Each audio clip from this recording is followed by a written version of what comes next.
नेहा बेनीवाल और आप देख रहे हैं हलचल इंडिया। हम दिखाते हैं बेबाक खबर जिसका होता है तेज असर। जानेंगे आज की खबरें, लेकिन सबसे पहले नजरें आज की हेडलाइंस पर। मुजफ्फरनगर के ज्वेलर्स शोरूम में चोरी करने वाले युवक पर शोरूम स्वामी ने घोषित किया 2.5 लाख रुपए का इनाम।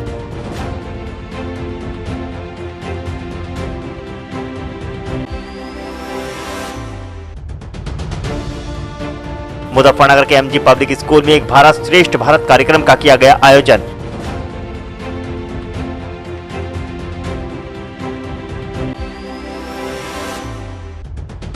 मुजफ्फरनगर एसएसपी ने शोरूम चोरी मामले में घटनास्थल का किया निरीक्षण, साक्ष्यों की जांच पड़ताल की।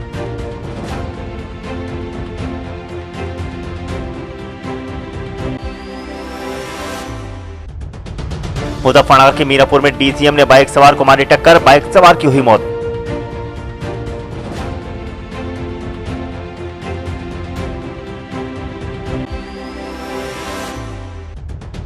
मुजफ्फरनगर के रामराज में भैंसा बग्गी को रोडवेज बस ने मारी टक्कर, बग्गी सवार 2 युवक हुए घायल।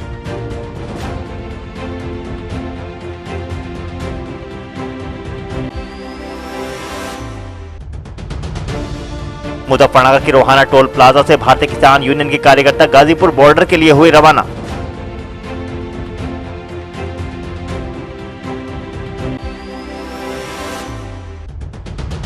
मंगलौर के राजकीय महाविद्यालय में नशा मुक्ति कार्यक्रम का किया गया आयोजन।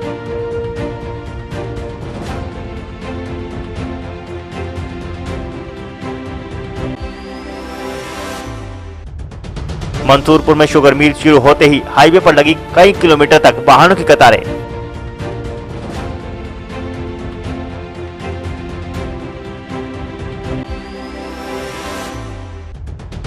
सहारनपुर पुलिस और क्राइम ब्रांच ने अंतर्राज्यीय वाहन चोर गिरोह का किया खुलासा, लग्जरी गाड़ियां बरामद।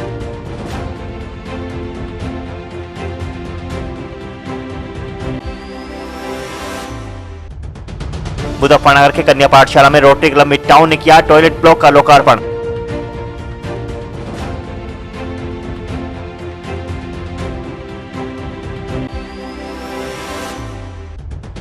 शामली में प्रॉपर्टी डीलर की ठगी का शिकार हुए किसान की सदमे में मौत।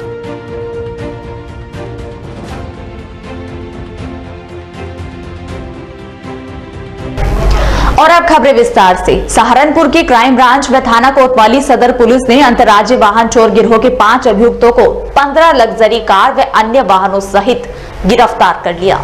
सहारनपुर की क्राइम ब्रांच व थाना कोतवाली सदर पुलिस को बड़ी कामयाबी हाथ लगी है। अंतर्राज्यीय वाहन चोर गिरोह के 5 अभियुक्तों को पुलिस ने गिरफ्तार किया है, जिनके कब्जे से पुलिस ने चोरी की 15 लग्जरी कार, एक बोलेरो पिकअप, एक आइसर कैंटर, एक महिंद्रा ट्रैक्टर व 5 मोटरसाइकिल और अवैध असलहा बरामद किया है। सहारनपुर की क्राइम ब्रांच व थाना कोतवाली सदर पुलिस को बड़ी सफलता हाथ लगी है, जिसमें अंतर्राज्यीय वाहन चोर गिरोह के 5 अभियुक्तों को गिरफ्तार किया गया है, जो लंबे समय से अभी तक सैकड़ों वाहनों को चोरी कर काट चुके हैं। आपको बता दें कि सहारनपुर के एसएसपी, जिनको सहारनपुर जनपद का चार्ज संभालते अभी 1 महीना भी नहीं हुआ है, और उन्होंने आते ही बड़ा खुलासा किया, जो कि कई सालों से सक्रिय गैंग सैकड़ों वाहनों को चोरी कर उनके चेसिस नंबर बदलकर लोगों को धोखे से बेचने का काम किया करते थे, जिसका आज खुलासा किया गया, जिसमें 5 अभियुक्तों को गिरफ्तार किया गया है, जबकि 2 अभियुक्त अभी भी फरार चल रहे हैं। फरार अभियुक्त की तलाश पुलिस द्वारा की जा रही है और सहारनपुर पुलिस का यह गुड वर्क सबके सामने आया है। साथ ही गिरफ्तार करने वाली टीम को एसएसपी की ओर से 25,000 रुपए के इनाम की घोषणा भी की गई है। सहारनपुर एसएसपी आकाश तोमर ने प्रेस वार्ता कर इस घटना का खुलासा करते हुए बताया कि यह लोग हादसों में खत्म हो जाने वाले वाहनों के चेसिस नंबर को चोरी की गई गाड़ियों पर लगाकर उनको धोखाधड़ी से लोगों को बेचने का काम किया करते थे, और इनके द्वारा सैकड़ों से अधिक वाहनों को चोरी कर काटने का काम किया जा चुका है। इसमें 5 लोगों की गिरफ्तारी की है, जो कि कबाड़ में चोरी हुई गाड़ियों को काटने का काम भी करते थे, और इसके अलावा ये engine number, chassis number alter करके और दूसरी गाड़ियों के, एक्सीडेंटल गाड़ियों के या पुरानी गाड़ियों के नंबर प्लेट लगाकर इनको सेकेंड हैंड के रूप में बेचने का काम भी किया करते थे। इनके 2 हाथे इन्होंने हरिद्वार और देहरादून में बना रखे थे, वहाँ पर ये गाड़ियाँ काटते थे। इसके अलावा मेरठ की भी गैंग से इनके तार जुड़े हुए हैं, उसमें 2 लोग हम लोगों ने आइडेंटिफाई कर लिया है। पूर्व में भी इन लोगों का आपराधिक इतिहास रहा है। ये कई प्रदेशों से जेल में जा चुके हैं, हरियाणा से जेल में जा चुके हैं, उत्तर प्रदेश से भी और सहारनपुर से भी जेल में जा चुके हैं। इन्होंने जो गाड़ियाँ हम लोगों ने रिकवर करी हैं वो पंजाब, हरियाणा, दिल्ली तथा उत्तर प्रदेश के विभिन्न जनपदों से चोरी की गई है उनको हम लोगों ने कनेक्ट कर लिया है तथा बाकी गाड़ियों का, क्योंकि ये इंजन नंबर जेसिस नंबर इसे ऑल्टर कर दिया करते थे, एफएसएल का सहायता लेकर हम लोग बाकी गाड़ियों को भी कनेक्ट करने का प्रयास करेंगे। बहुत अच्छा गैंग है, इसको 25,000 रुपये का इनाम जो टीम है उनको मेरी तरफ से दिया जाता है एवं एडीजी सर और डीआईजी साहब द्वारा भी इसमें उत्साहवर्धन हेतु कुछ इनाम दिया जाएगा। मेरठ से आपने बताया कि उनके कलेक्शन करवाया जा रहा है, तो हाजी गल्ला है, चर्चित नाम रहा है, तो क्या वही गैंग है ये भी है कोई अलग? देखिए विवेचना में क्लियर होगा, दो लोगों के नाम जो इसमें प्रकाश में आए हैं वो प्रेस नोट में दे दिए गए हैं और बाकी किन किन लोगों से इनके तार जुड़े हुए हैं ये आगे विवेचना में रिमांड पर लेकर इनसे पूछताछ करेंगे और ये विवेचना का विषय है। सर कितने लंबे समय से काम कर रहे हैं, कितनी गाड़ियाँ काटती हैं? इन्होंने सैकड़ों गाड़ियाँ काट कर, चोरी की गाड़ियाँ काट कर इन्होंने बेची हुई। अभी हम लोग रिमांड पर लेकिन मुजफ्फरनगर के प्रसिद्ध सर्राफ राम कुमार ज्वेलर्स ने शोरूम पर हुई लाखों की चोरी की घटना के संबंध में प्रेस वार्ता कर चोरी करने वाले अभियुक्त की जानकारी देने वाले को 2.5 लाख रुपए के इनाम की घोषणा की है। उत्तर प्रदेश के मुजफ्फरनगर जनपद में एक पीड़ित व्यापारी ने एक चोर पर 2.5 लाख रुपए का इनाम कर मोबाइल नंबर जारी किया है। दरअसल नगर कोतवाली क्षेत्र के भगत सिंह रोड स्थित राम कुमार ज्वेलर्स की दुकान में बीती 6 नवंबर को एक अज्ञात चोर ने ग्राहक बनकर सोने की चैन से भरे एक बॉक्स को चोरी कर लिया था, जिसकी कीमत लगभग 75 लाख रुपए बताई जा रही है। त्योहार के चलते दुकान में भीड़ अधिक होने के कारण ये चोर आसानी से चोरी की घटना को अंजाम देकर मौके से फरार हो गया। लेकिन इस चोर की ये सारी करतूत दुकान में लगे सीसीटीवी कैमरे में कैद हो गई। घटना के समय मौके पर पहुंचे आला अधिकारियों ने सीसीटीवी फुटेज को कब्जे में लेकर मामले की जांच पड़ताल शुरू कर दी थी। लेकिन कई दिन बीत जाने के बाद भी जब इस शातिर चोर का कोई सुराग नहीं लग सका, तो पीड़ित दुकान मालिक संजय गोयल ने आज एक प्रेस वार्ता कर इस अज्ञात चोर का फोटो जारी कर इस पर 2.5 लाख रुपए का इनाम घोषित किया है। पीड़ित दुकानदार द्वारा चोर पर इनाम घोषित करने की सूचना पर पीड़ित दुकानदार के पास पहुंचे एसएसपी अभिषेक यादव ने व्यापारी को मामले के जल्द खुलासे का आश्वासन दिलाकर मीडिया से बात करते हुए कहा कि इस घटना के खुलासे के लिए कई टीमों को लगाया गया है। जल्द ही आरोपी को गिरफ्तार कर मामले का खुलासा किया जाएगा। तो ज्ञात है रामकुमार ज्वेलर प्रवीण लिमिटेड बस्ती रोड पर दिनांक 6 नवंबर 2021 को भाई दूज के दिन शाम 4 बजे के करीब एक अज्ञात व्यक्ति जिसने नीले रंग की टी शर्ट, नीले रंग की जीन्स और नीले रंग की कैप रिबॉक कंपनी की लगाई हुई थी और चेहरे पे काला मास्क था, पैर में ब्राउन कलर के ऊंची एडी के जूते थे, ऊंचाई वाले जूते थे उसके। उस व्यक्ति में दुकान पे खरीदारी के बहाने सोने की चैन से भरा एक डिब्बा जिसमें 46 सोने की चैन चोरी कर लिया, जिसका वजन लगभग नेट ग्रॉस वेट 1545 ग्राम और नेट वेट 1425 ग्राम था और जिसकी कीमत लगभग 75 लाख रुपए आज की तारीख के अनुसार है। और वो आदमी उस बैग को अपने पीले रंग के बैग में डालकर जिससे काली धारियां थी लेकर चला गया। शाम को स्टॉक मिलाने पर पता लगा कि हमारे यहाँ ये चोरी हो चुकी है। वह आदमी गुल्ली बाजार से होते हुए आर्या कन्या गली में और मोती महल से जाते हुए पंचमुखी गर्ग स्वीट से निकलकर आखिरी बार देखा गया। सभी आम नागरिक, जनमानस और प्रेस मीडिया से हमारी अपील है, कृपया इस चालाक अपराधी को पकड़वाने में हमारी मदद करें ताकि इस तरह की वारदात आगे घटित ना हो और सब यहाँ पर अमन चैन से जी सकें। और जो भी आदमी चोर को पकड़वाने में हमारी मदद करेगा, उसकी पहचान बताएगा, उसको 2.5 लाख रुपए का नगद पुरस्कार दिया जाएगा। कुछ दिन पहले यहाँ एक चोरी की घटना हुई है जहाँ पे इनके यहाँ पे एक व्यक्ति जो ग्राहक बन के आया और उसने यहाँ पे क्या कहते हैं ज्वेलरी देखी और उसके बाद इनके ज्वेलरी का जो एक बॉक्स था वो चुरा के वो यहाँ से ले गया अपने बैग में डाल के। उस पर हमारी टीम लगी हुई है, काम भी कर रही है। आज कुछ और इन्फॉर्मेशन इनसे हमें जो एक्स्ट्रा लेनी थी वो लेने के लिए हमारी टीम आई हुई थी, मैं भी आया हुआ था।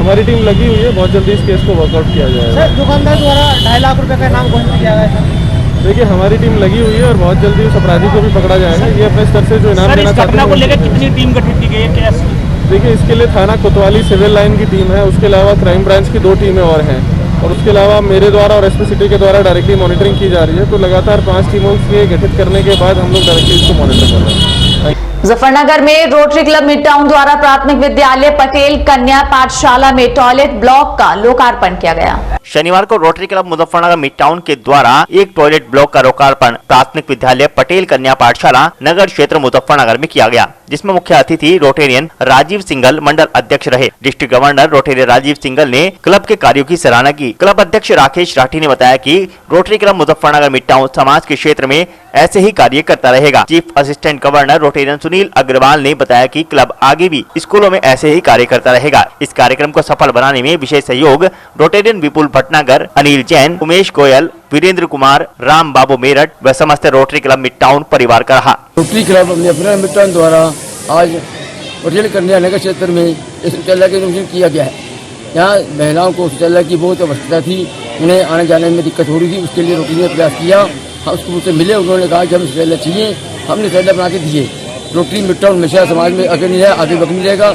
आने वाले महीने में हम शौचालय की इनॉग्रेशन बहुत जल्दी करने जा रहे हैं। 27 के नवंबर को इसी में श्रृंखला में हम पटेल अपना Chhotu Ram inter college Sarpur road पे जो बना हुआ है उससे भी कर रहे हैं। और अगले महीने दिसंबर के पहले हफ्ते में हम अपना बाबरी में भी और जनता इंटर कॉलेज बपर रोड पे भी जो शौचालय बना हुआ है वहाँ पे ई लर्निंग सेंटर और प्रोजेक्ट हम लगा रहे हैं। और हमने वाटर कूलर भी दिया है। समाज क्षेत्र में रोटरी हमेशा अग्नि रहा है, आगे अग्नि रहेगा। हमने इससे पहले भी 2 दिन पहले भी शौचालय की इनॉग्रेशन यहाँ स्कूल में किया था अपना मुजफ्फरनगर में। ऐसे ही स्कूलों को शौचालय में हम करते रहेंगे। ऐसे भी कभी किसी को जरूरत होगी शौचालय के लिए, किसी भी काम के लिए सरकारी स्कूल में जरूरत होगी, हम इसके तत्पर तैयार रहेंगे। हमारी पूरी टीम इसी काम के लगी हुई है और रोटरी का भी उद्देश्य यही है, आगे हम रोटरी समाज की। शामली जनपद में प्रॉपर्टी डीलरों की ठगी का शिकार होने के बाद सदमे में पहुंचे किसान की उपचार के दौरान मौत हो गई। शामली में प्रॉपर्टी डीलरों की ठगी का शिकार हुए किसान की उपचार के दौरान मौत हो गई, जहां परिजनों ने कार्यवाही की मांग की है। आपको बता दें कि पूरा मामला जनपद शामली की तहसील उन क्षेत्र के गांव रेड़ा हरसाना का है, जहां कुछ प्रॉपर्टी डीलरों के द्वारा किसान जयपाल सिंह पुत्र सिंघा के जमीन दिलाने के नाम पर धोखाधड़ी कर लाखों रुपए हड़प लिए गए। परंतु महीनों बीत जाने के बाद भी प्रॉपर्टी डीलरों ने किसान को न ही रुपये वापस दिए और न ही जमीन दिलवाई। मृतक किसान के परिजनों का आरोप है कि जब किसान ने प्रॉपर्टी डीलर से पैसों की मांग की तो प्रॉपर्टी डीलर ने किसान को रुपए लौटाने से साफ मना कर दिया, बल्कि उसे जान से मारने तक की धमकी दी। जिसके बाद किसान सदमे में चला गया और शुक्रवार की देर शाम उपचार के दौरान किसान की मौत हो गई। जिसके बाद से ही परिजनों का रो रो कर बुरा हाल है। सूत्रों की माने तो प्रॉपर्टी डीलरों का यह गिरोह अब तक दर्जनों लोगों को अपनी ठगी का शिकार बना चुका है और इनका यह खेल बदस्तूर जारी है। मामले को लेकर कार्यवाहक चौकी प्रभारी उन लोकेश कुमार गौतम का कहना है कि वरिष्ठ अधिकारी को मामले से अवगत करा दिया गया है। अगर तहरीर आएगी तो कार्यवाही की जाएगी। सर, कल गाँव रेड़ा महाजन में एक जो दुर्घटना हुई जयपाल जी के साथ, वे उनका कुछ आपसी विवाद था प्रॉपर्टी को लेकर डीलरों के साथ, जो कल काफ़ी दिन से लंबी था। उन्हें कल अचानक इसी की वजह से कुछ मौत हो गई, जिसकी वजह से आज गांव की मौजूदा आदमी ने बैठ के इस फैसले को निपटा देगा। इसमें दोनों पक्ष कोई भी कानूनी कार्रवाई नहीं चाहते, दोनों को समझौता करा के ही अब इसका दाह संस्कार करने की तैयारी कर रहे हैं। सब संतुष्टि होगी दोनों पक्ष की, इसमें कोई भी कानूनी कार्रवाई नहीं चाहते। प्रॉपर्टी डीलर के साथ कुछ लेन देन का मामला था, लेकिन सामाजिक तौर पे 5-7 मौजूदा आदमी पूरी पंचायत ने बैठ के वो निपटा दिया। उसका कोई अब आपस में दोनों पक्ष का मेल हो गया। दोनों पक्ष संतुष्ट, हाँ, संतुष्टि से दोनों पक्ष बैठ गए। तो क्या नाम था इनका किसान का जिनकी मृत्यु हुई? जयपाल जी। कितनी आयु होगी लगभग? आयु लगभग 48 साल होगी जी। मुजफ्फरनगर के रोहाना टोल प्लाजा पर एकत्र हुए भारतीय किसान यूनियन के कार्यकर्ता गाजीपुर बॉर्डर के लिए रवाना हुए।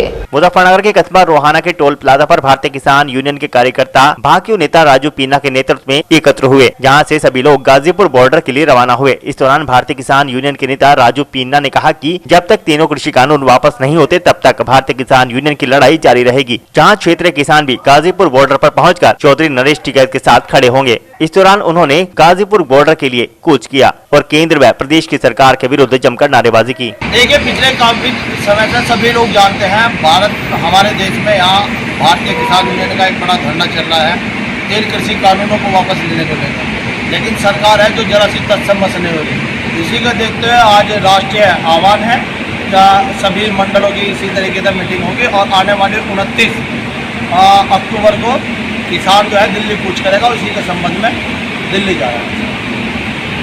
मुजफ्फरनगर के सर्कुलर रोड स्थित एमजी पब्लिक स्कूल में आजादी के अमृत महोत्सव के तहत एक भारत श्रेष्ठ भारत कार्यक्रम का आयोजन किया गया। मुजफ्फरनगर के एमजी पब्लिक स्कूल में आजादी के अमृत महोत्सव के अंतर्गत एक भारत श्रेष्ठ भारत कार्यक्रम का भव्य आयोजन किया गया। इस कार्यक्रम के माध्यम से बच्चों को महापुरुषों के जीवन से जोड़ने के साथ ही उनको भारत देश की विभिन्न संस्कृतियों से अवगत कराने और भिन्न भिन्न भाषाओं का ज्ञान प्राप्त कराने का सार्थक प्रयास किया गया। अखंड भारत की संस्कृति समागम के विषय पर बच्चों ने एक सुंदर प्रदर्शनी का भी आयोजन किया, जिसमें भारतवर्ष के विभिन्न प्रदेशों की परंपरा, संस्कृति, बोली और प्रमुख उत्पादों को प्रदर्शित किया गया। एमजी पब्लिक स्कूल में आज आयोजित किए गए इस कार्यक्रम में मुख्य अतिथि के रूप में राज्य मंत्री कपिल देव अग्रवाल मौजूद रहे। विद्यालय प्रांगण में पधारने पर मुख्य अतिथि का प्रधानाचार्य मोनिका गर्ग द्वारा बुके भेंट कर स्वागत किया गया। इसके अलावा कार्यक्रम में आए अन्य अतिथियों को विद्यालय परिवार की ओर से शॉल ओढ़ाकर सम्मानित किया गया। एक भारत श्रेष्ठ भारत जो 75वां अमृत महोत्सव चल रहा है, जो हमारे प्रधानमंत्री जी का मिशन है, उसको ही हम आगे बढ़ाते हुए हमारी आज की युवा पीढ़ी जो अनभिज्ञ है, जो हमारे महापुरुष और पूर्व लोग जिनका बलिदान बहुत बड़ा कंट्रीब्यूशन जिनका रहा है देश की आज़ादी में, उनके बारे में अपनी युवा पीढ़ी को अवगत कराने के लिए, और कल बाल दिवस भी है, तो हम बाल दिवस को इसी तरह से सेलिब्रेशन दे रहे हैं कि उनको एटलीस्ट पता हो कि किस तरह से हमारी संस्कृति मूव कर रही है। तो हमने इसीलिए आज का प्रोग्राम शुरू कराया है, इस तरह का ऑर्गेनाइज कराया है, अखंड भारत संस्कृति समागम, यानी सारी संस्कृति देश में जितने विभिन्न प्रदेश हुए हैं वो सब एकजुट होकर आगे बढ़ें। और हमारे सरदार वल्लभ भाई पटेल जी का भी यही नारा था और इसीलिए उन्हें सरदार के नाम से संबोधित किया गया था। तो यही हम आज की युवा पीढ़ी को बताना चाह रहे हैं कि उनको पता होना चाहिए कि सबकी उनकी एकजुटता बहुत ज़रूरी है। यहाँ बच्चों के माध्यम से ये हमने प्रस्तुति दी है कि बच्चे सारे देशों का समागम, सारे प्रदेशों का समागम किया गया है और साथ ही बच्चों के द्वारा कुछ एग्जिबिट शो किए गए हैं, जिसमें उन्होंने विभिन्न प्रदेशों की खाने की क्या व्यवस्थाएं हैं, उनका विवाह समारोह किस तरह से होता है, उनका क्राफ्ट वर्क क्या है, उनकी क्या खास चीज़ें हैं, जैसे उत्तर प्रदेश है, मेघालय है, अरुणाचल प्रदेश है, कुछ प्रदेश ऐसे हैं जिससे लोग बाग अनभिज्ञ हैं। तो उन चीज़ों के बारे में जानकारी सभी तक पहुँचे और हमारे बच्चे कम से कम इस चीज़ के बारे में स्टडी करें, वो देखें। जब कोई चीज़ में पार्टिसिपेशन करता है बच्चा तो उसको ये पता चलता है, वो उसके बारे में ढूंढता है और फिर उसे प्रस्तुति देता है। तो इसलिए इस चीज़ को आगे बढ़ाते हुए सबको एकजुट करने के लिए ही हमने ये प्रोग्राम यहाँ पे रखा है। हमारी भारतीय संस्कृति जो कि एक बहुत महत्वपूर्ण हमारे लिए एक जीवन में रोल प्ले करती है, उस चीज़ को हम यहाँ दर्शा रहे हैं। माननीय मंत्री जी यहाँ उपस्थित थे और अन्य रहे हैं, तो उनको मैं सबको धन्यवाद करती हूँ। और एमजी प्रांगण ने ये बीड़ा उठाया है कि आगे आने वाले समय में भी हम इस तरह के प्रोग्राम कराते रहेंगे। सभी अभिभावकों को धन्यवाद देना चाहूँगी मैं इस मंच के द्वारा कि उन्होंने अपने बच्चों का पार्टिसिपेशन कराया और उनको प्रोत्साहित किया कि वो इस तरह के प्रोग्राम में हिस्सा लें, जिससे आने वाली पीढ़ी को इस चीज़ का ज्ञान हो। और आगे भी मैं उनसे अनुरोध करूँगी कि इस तरह के पार्टिसिपेशन प्रोग्राम्स में बच्चों का पार्टिसिपेशन कराते रहें। और जय हिंद, जय भारत। और आज के इस बुलेटिन में फिलहाल इतना ही। कल फिर हाजिर होंगे कुछ और नई खबरों के साथ। तब तक के लिए नमस्कार।